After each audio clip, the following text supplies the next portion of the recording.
England have been unceremoniously dissected at the Gabbatoir and now head off to Alice Springs with their tail between their legs. We'll look back at the key moments in the game and also talk to someone who knows a bit about batting.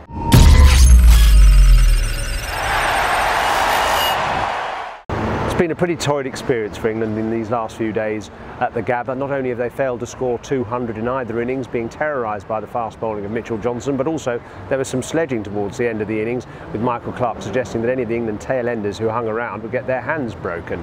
In the press it's been uncomfortable, with Stuart Broad accused of being a cheat and getting some flack, David Warner saying that Jonathan Trott was weak and his dismissal was poor, and even suggesting, in fact, not only are our batsmen better, the Poms can't bat, they can't bowl, and even our wags are hotter. So it's coming from all sides. Now, England could at least look at one thing, and that is that Johnson, although he's fast, although he has an awkward angle, he isn't actually that dangerous with his bounce. His bounce ball, the ball doesn't actually bounce up that high. If you look at Hawkeye, you can see an awful lot of balls from Johnson to Trott and Peterson and Bell. They don't bounce that much. The bounce isn't that awkward. You can stand up and play them. You don't need to freak out.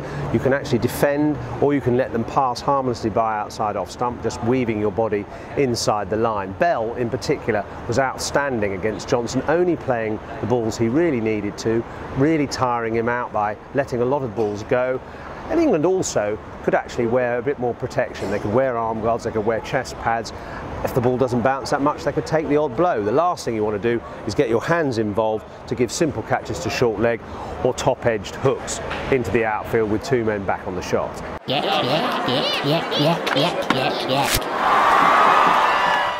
Okay, well, I've got Geoffrey Boycott now to talk about England's particular batting problems. He's had a lot of experience both of playing fast bowling and also watching other players handle it.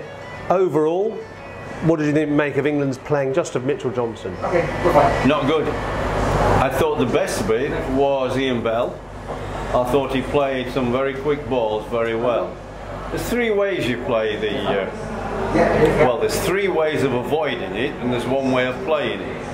One is to get high and get over the ball so you can control it and keep it down.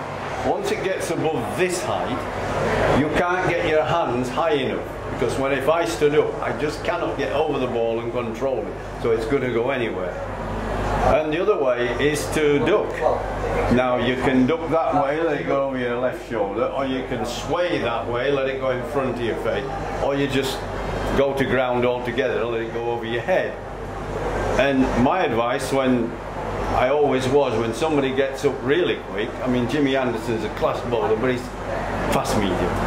Genuine fast bowlers, you don't want to be hooking them unless you're in. Once you get 30 runs and you're in, your confidence up, got used to the pitch, then you can carefully have a go now and again.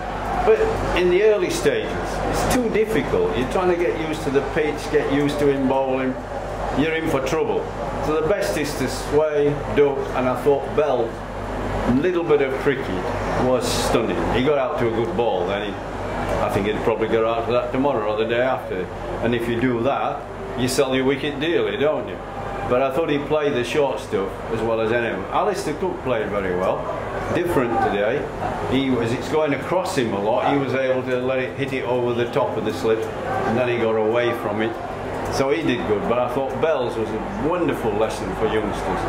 Well, there you are. Bell, a wonderful lesson for youngsters. Let's hope England can bat a bit like Ian Bell in the second innings. We're all heading off to Alice Springs after this game. I know you're not, but you're probably going somewhere much more palatable, aren't you? Anywhere but Alice Springs, anywhere. I've heard they've got something called sticky flies in Alice Springs, which sort of stick all over your face, and you have to kind of virtually scrape them off. So I'm not looking forward to that. Another little challenge for England. Anyway, thank you, Geoffrey, for your time.